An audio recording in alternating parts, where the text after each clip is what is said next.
এডুইন্সের সকল প্রিয় ছাত্রছাত্রীকে আরো একটি ভিডিওতে স্বাগত। আজকে আমরা নবম শ্রেণীর গণিতের সমবিন্দু সংক্রান্ত উপপাদ্য থেকে একটা উপপাদ্য প্রমাণ করব। তাহলে দেখা যাক প্রশ্নে কি বলেছে।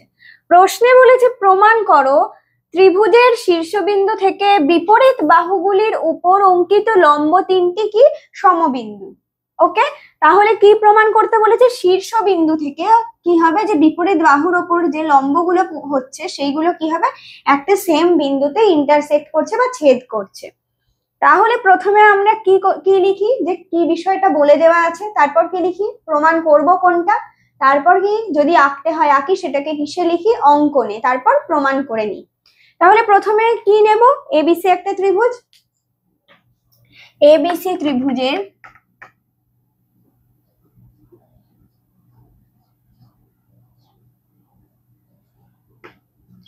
এই এবিসি ত্রিভুজে ভালো করে দেখো, এইখানে কি হয়েছে, এই এ বিন্দু থেকে কার ওপর পড়েছে লম্বটা, বিসি বাহুতে। ঠিক আছে, তাহলে লিখি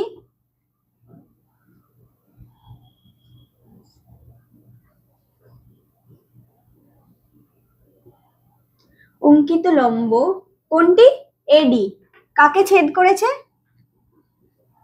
বিসি বাহুকে ডি বিন্দুতে ছেদ করেছে।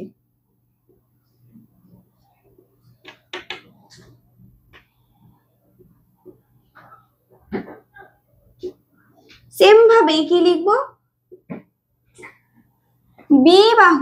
বি বাহু থেকে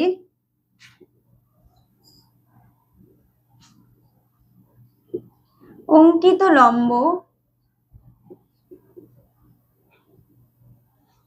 বি বাহু থেকে অঙ্কিত লম্ব কি, বিই, কোন বাহুকে ছেদ করেছে, এসি বাহুকে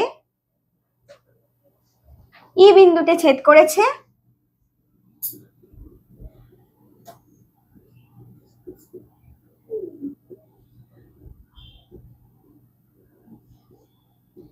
এবং আর কে বাকি রইল, সি বিন্দু থেকে অঙ্কিত লম্ব, সি বিন্দু থেকে কার ওপর অঙ্কিত লম্ব, এ বি বাহুর ওপর অঙ্কিত লম্ব।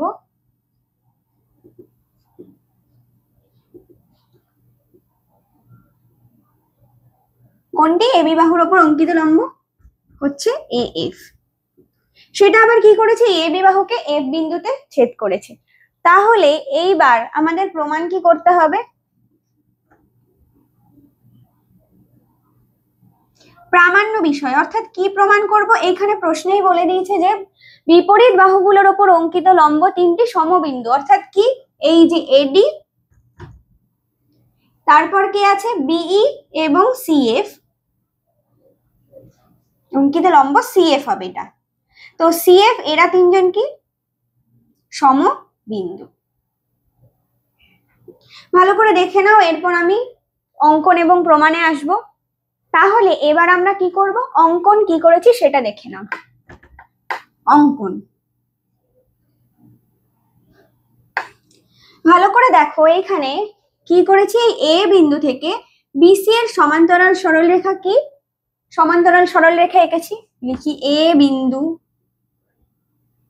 কমা বি, আচ্ছা এ বি সি তিনটে বিন্দু থেকে আমি যেহেতু আঁকবো, কি লিখবো, এ কমা বি কমা সি বিন্দু দিয়ে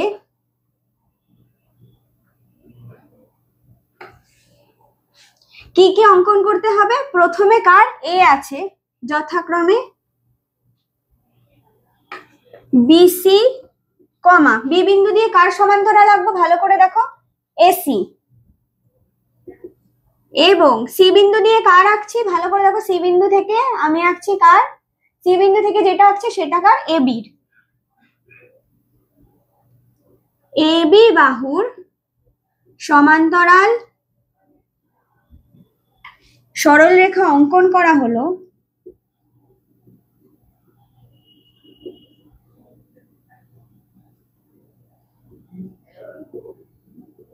যা পরস্পরকে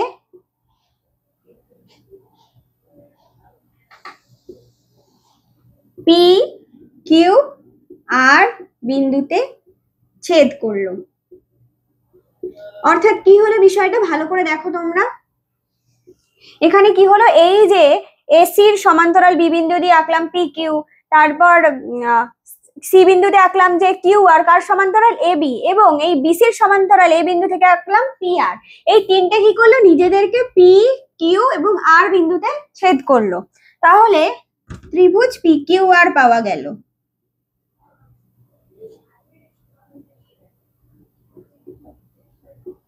বোঝা গেল তাহলে অঙ্কন কি কি করা হলো। এরপর কি করব, প্রমাণ। তাহলে চলো এবার প্রমাণে আসা যাক।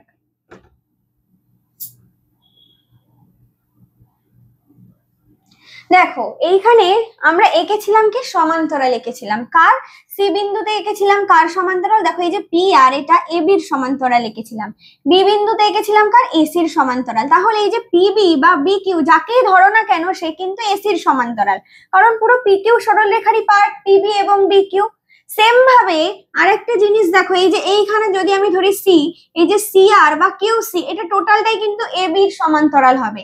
সেম এস পি এ বা এ আর কার সমান্তরাল হচ্ছে, বিসি সরলরেখার সমান্তরাল হচ্ছে। তাহলে বোঝা গেল এই বিসি বাহুর সমান্তরালকে।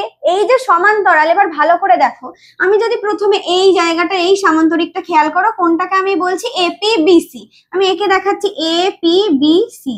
এইটা এইখানে আমি নামটাও দিয়ে দিচ্ছি এপিবিসি। এইবার এই যে এসির সাথে কে, পিবি, এবং এপির সাথে কে সমান্তরাল হয়ে যাচ্ছে বিসি। তাহলে এটা কি একটা সামান্তরিক। সেম ভাবে দেখো এখানে আরো সামান্তরিক গঠন হয়েছে, যেটা এবিসি আর। আরেকটা কোন সামান্তরিক এখানে গঠন হয়েছে ভালো করে দেখো, তাহলে এপিবিসি একটা সামান্তরিক, একটা হলো কি এবিসি আর একটা সামান্তরিক। তারপর এখানে আর একটা সামান্তরিক গঠন হয়েছে। কেন, এখানে আমরা তিনটে বাহুর সাথেই কি করেছি, সামান্তরিক অঙ্কন করেছি। তাহলে প্রথমে এইটা দেখে নাও, তারপর আসলো কে, এ বি সি কিউ। তাহলে লিখে নি পি এ বি সি, তারপর আসলো বা এ পি বি সি বলে আমি লিখি তোমাদের যাতে সুবিধা হয়, এ পি বি সি।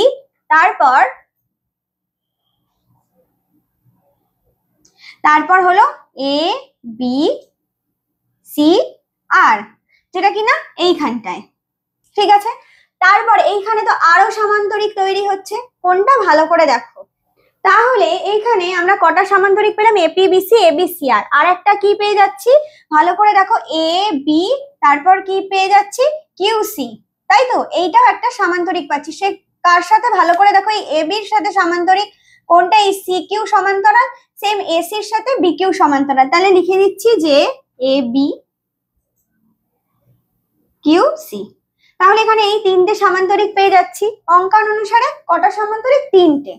সুতরাং এখান থেকে A P B C, A B C আর এবং এ বি কিউ সি সামান্তরিক।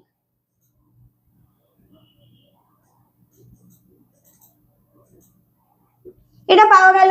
এইবার মুছে আমি বাকিটা করছি, তোমরা ভালো করে দেখে নাও। এবার এই তিনটে সামান্তরিক থেকে আমি প্রথম দুটো থেকে কি কি পেয়ে যাব সেটা দেখি। এপিবিসি এবং আরেকটা কি, প্রথমটা নিব এ বি সি আর সামান্তরিকের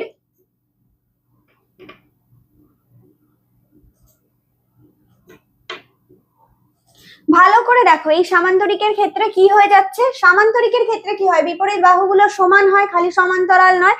তাহলে এখান থেকে কাকে সমান পেয়ে যাচ্ছি, যে এপি বিসির মধ্যে, এপি বিসির মধ্যে দেখো এপি কিন্তু বিসির সমান। তাহলে লিখে দেবো কি, AP is equal to BC. এবং এবং ভালো করে দেখো যে এ বি সি আর এর ক্ষেত্রে কি হয়ে যাচ্ছে, এ আর বিসির সমান হয়ে যাচ্ছে। তাহলে লিখে নি এ আর বিসি। এইবার ভালো করে এই দুটো থেকে দেখো, যদি এ ও বিসির সমান ও বিসির সমান, তাহলে কি হচ্ছে, এরা দুজন দুজনের সাথে সমান হয়ে যাচ্ছে। তাহলে সুতরাং কি লিখবো, এপি ইজ ইকুয়াল টু এ আর। এইবার ভালো করে দেখো, একটা সরল রেখা যদি আমি এখান থেকে ভাঙি, তাহলে কি এটা এটা সমান হবে, হবে না। কোথায়, ঠিক মিডিলে যদি আমি সরল রেখাটাকে ভাঙি, তবেই তো সরল রেখার দুপাশটা সমান হবে, ঠিক কি না। তাহলে এখান থেকে কি পাওয়া যাচ্ছে, এ হলো পি আর এর মধ্যবিন্দু।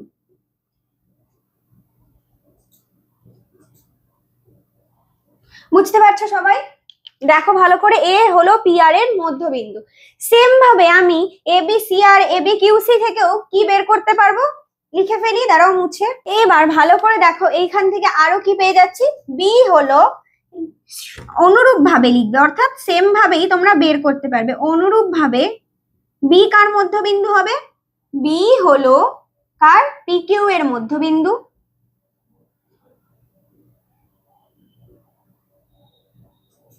এবং আর একটা কি আছে, সি হলো কার মধ্যবিন্দু, কিউ আর এর মধ্যবিন্দু।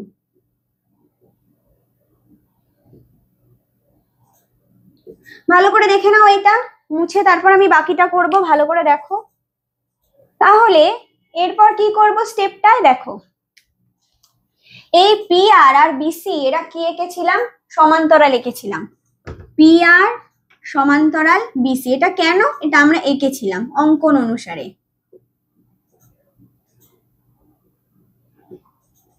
ঠিক আছে, আর এই পি আর আর বিসি কে কে ভেদ করেছে বা ছেদ করেছে, এডি।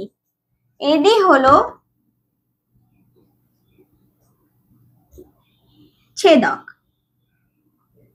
ঠিক আছে, এইবার কোন দুটো সরলরেখার যদি ছেদ করে, তাহলে এই দুটোর মধ্যে কি পাওয়া যায়, 180 ডিগ্রি কোন দুটো কোণের মান হয় সেটা লিখে নিই। তাহলে সুতরাং ভালো করে দেখো, এই যে ডি এ আর, আর কে আছে এখানে, ডি এ আর এবং এডিসি, এই দুটো কোণের যোগফল এটা, সেই হেতু এখানে কি হবে, কোণ দেখো এডিসি প্লাস ডি এ আর 90 ডিগ্রি, এই 180 ডিগ্রি। এইবার ভালো করে এইখান থেকে আমি মান বের করে নিতে পারবো। ভালো করে দেখো, এইখানে আমি কি বলেছিলাম যে এডি হচ্ছে লম্ব বিসির ওপর, তাহলে এডিসিটা 90 ডিগ্রি, সুতরাং ডিএ আর কত, ডিএ আর 180 মাইনাস 90 কত হয়, 90 ডিগ্রি। এইটা থেকে কি বুঝতে পারলে, তাহলে এডি এটাও যদি 90 ডিগ্রি হয়ে থাকে, তাহলে এটা কি হয়ে যাচ্ছে, এই ডিএ আর যদি 90 ডিগ্রি হয়, তার মানে পি আর এর ওপর এডি লম্ব। সুতরাং লিখে ফেলি এডি, সুতরাং এডি লম্ব পি আর। এই সেম ভাবে আর কি লিখতে পারি, অনুরূপ ভাবে এডি যদি এডি হয়ে যাচ্ছে পি আর এর উপর লম্ব, তাহলে বিই কার উপর লম্ব হবে, পি কিউ এর উপর। অনুরূপ ভাবে বিই লম্ব পি কিউ এর উপর, এবং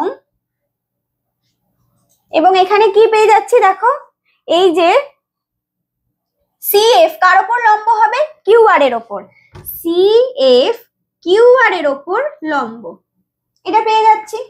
এইবার আমরা কি জানি যে কোন ত্রিভুজের লম্ব সমদ্বিখণ্ডক, কোন তিনটি বাহুর লম্ব সমদ্বিখণ্ডক তিনটি কি হয়, সমবিন্দু হয়। তাহলে লিখে নি, এখানে কি লিখবো, যে দেখে নাও, মুছে দিয়ে লিখি, কি লিখবো, ত্রিভুজের লম্ব সমদ্বিখণ্ডক তিনটি সমবিন্দু হয়, যেহেতু ত্রিভুজের লম্ব সমদ্বিখণ্ডক তিনটি সমবিন্দু।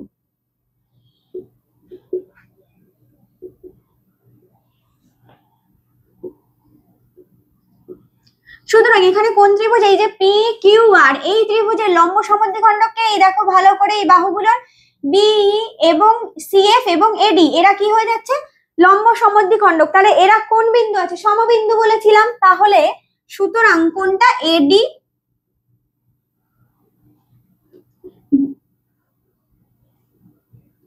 এডি বি এবং সিএফ কি হচ্ছে, সমবিন্দু। এইবার ভালো করে দেখো, এই ত্রিভুজের এ থেকে বাহুর ওপর, বিপরীত বাহুর ওপর যে লম্ব অঙ্কন করেছি এডি, বি থেকে তারপর এসি বাহুর ওপর যেটা অঙ্কন করেছি বি, এবং সি থেকে এবি বাহুর ওপর যে লম্ব অঙ্কন করেছি সিএফ, তাহলে এই যে বিপরীত বাহুগুলোর ওপর অঙ্কিত লম্ব তিনটেও সমবিন্দু, কারণ এটাই আমাদের প্রমাণ করা ছিল। অর্থাৎ ত্রিভুজের শীর্ষবিন্দু থেকে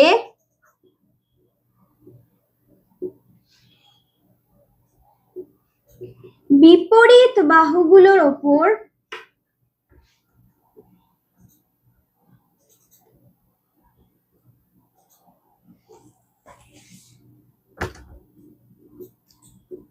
অঙ্কিত লম্ব তিনটি সমবিন্দু।